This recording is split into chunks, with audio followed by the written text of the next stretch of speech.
శ్రీ పద్మనాభస్వామి ఆలయం. ఇది కేరళ రాష్ట్రం తిరువనంతపురంలో ఉంది. ఇది శ్రీ మహావిష్ణువుకు అంకితమైన ప్రసిద్ధిగాంచిన ఆలయం. ఈ ఆలయ విశిష్టతలు ఏమిటంటే, ఇక్కడ విష్ణు స్వరూపం అనంత శయనం అనే రూపంలో ఉంటుంది. అంటే విష్ణువు అనంత నాగుని మీద శయనించే విధంగా ఉంటుంది. ద్రవిడ కేరళ శైలిలో నిర్మించబడిన ఆలయం ఇది. ఆలయ నిర్మాణం తిరువంతాకూర్ రాజకుటుంబం చేత జరిగింది. ఈ ఆలయంలో 6 రహస్య గదులు ఉన్నట్లు గుర్తించారు. వీటిని ABCDEF రూమ్లుగా పిలుస్తారు. ఇందులో ACDEF గదులు తెరవబడి ఉన్నాయి. అందులో విలువైన స్వర్ణాగారాలు, నాణాలు, రత్నాలు, కొన్ని వేల కోట్ల విలువ గల ధనము ఉన్నట్లు గుర్తించారు. కానీ ఇందులో ఉన్న B రూమ్ని ఇప్పటివరకు తెరవలేదు. ఈ గది అత్యంత రహస్యమైనది. దీనిని ఇప్పటివరకు చట్టపరంగా కూడా తెరవలేదు.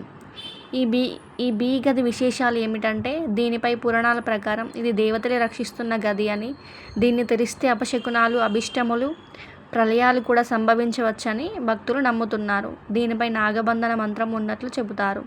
ఇది ఒక శక్తివంతమైన శాపం. ఇది తెరవాలంటే ఖచ్చితమైన మంత్రశాస్త్ర పరిజ్ఞానం ఉండాలి. కొన్ని కథనాల ప్రకారం B రూమ్లో శ్రీ మహావిష్ణువు ప్రత్యక్షంగా ఉంటారని నమ్ముతున్నారు.